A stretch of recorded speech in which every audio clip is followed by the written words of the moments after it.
Hey everybody, this is my third webcast, and it's on Assignment 3, which talks about Shigeru Miyamoto and the PlayStation and PC gaming. So we'll jump right into it. PC gaming revitalized the video game industry because it attacked a different segment. It started to look into adults as potential buyers of video games and users of video games more than just the kids at that time. I think is one thing that really set it apart.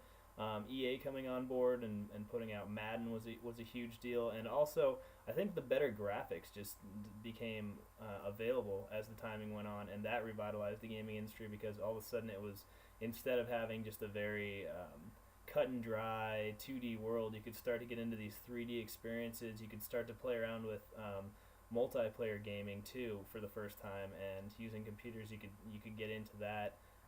Using things as we move forward, like the internet as a tool that you wouldn't even have to be in the same area to play.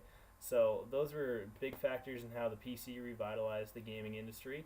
Shigeru Miyamoto was basically the godfather of game design. He came out with characters like Mario and Link, or Zelda, I should say, and Donkey Kong, Star Fox later on down the line. He's the GM of Nintendo today. He is responsible for some of the most innovative storylines of the gaming industry. Before that, it seemed like it wasn't very focused on storyboard video gaming. It was more about accomplishing just a regular menial task like blowing up stuff in an asteroid field or something like that. He was really into, like with the Donkey Kong series, he was really into having a story behind the game that kept the user interested.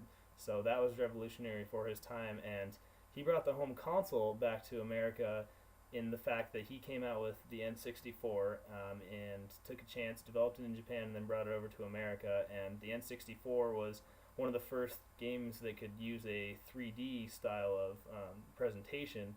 So when he had that capability, it really just opened up the floodgates for everything that was to come. People loved the N64. They loved that they could change cameras, angles, and it was really just like Super Mario world was one of the first. Super Mario 64, I should say, was one of the first that really just got right to the heart of, you can do anything in this world, you can explore this world, and it changed gaming forever. As far as how the PlayStation marked the end of the 16-bit war between Sega and Nintendo, Sony essentially had never put out a system before. They were very young into the business. People were skeptical of if they could actually get away with it or not, if they could make a working hardware system that people would want, and they blew the doors off of the competition. They came out with the better processing, the best graphics possible.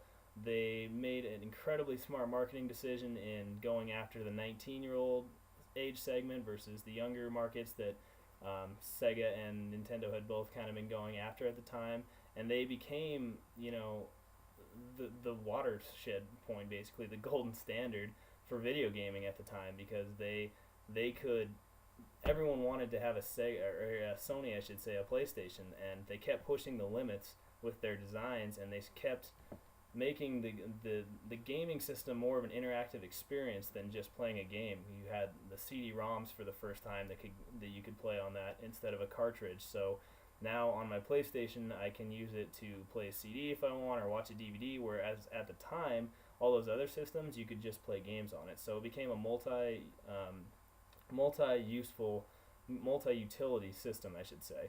And they haven't looked back. They just announced the PlayStation 4 is coming out, along with, I believe, all the other ones announced new next-gen systems as well. But the PS4 is getting huge reviews right now because they were revolutionary in the past. They could see forward and see where none of the other developers could at the time. So it's exciting to see what's going to happen going forward. I'm really looking forward to it, and we'll have to see what happens when it finally comes out. All right, see you guys next week.